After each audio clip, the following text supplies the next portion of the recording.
23 people have now died in the custody of America's immigration agency since January, not in a war zone, in detention centers awaiting deportation inside the wealthiest country on earth.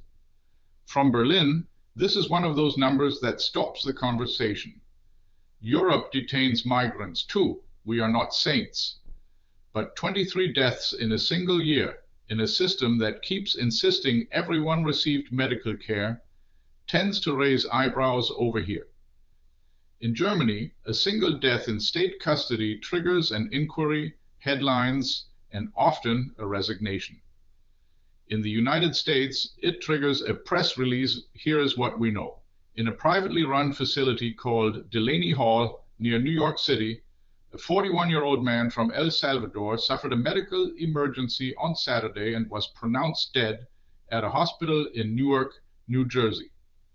He had entered the country without permission and was detained in June. The official cause of death is, as always, still pending. Note the word privately run. That is the part outsiders find quietly astonishing.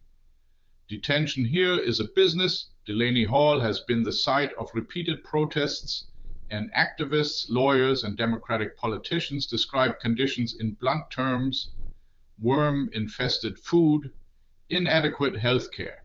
The Department of Homeland Security rejects all of it. Of course it does. The man's mother put it more plainly than any official statement. "I don't know how to overcome this pain," she said. "These men walk around and grab hard-working people."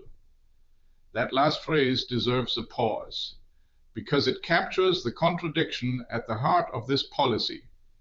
The same administration that promises to target dangerous criminals is, in practice, detaining a man who was, by his own mother's account, simply working.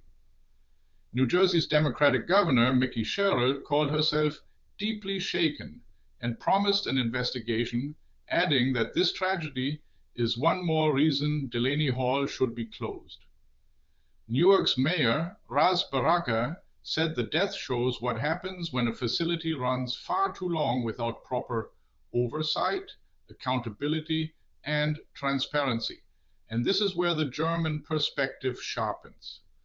Because the American answer to "the system is broken" has not been more oversight. It has been more raids.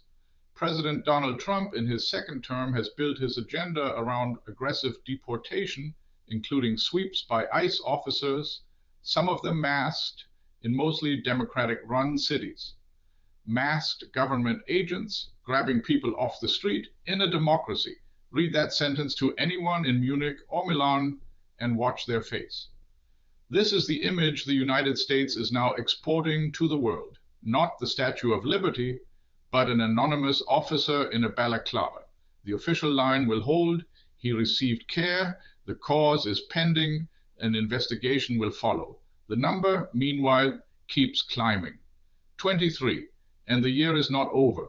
What outsiders see is a machine built for volume, run for profit, and shielded from scrutiny, and a body count that America has somehow agreed to treat as the cost of doing business. That's the view from here. What does it look like where you are? Drop it in the comments and subscribe for the perspective American media won't give you.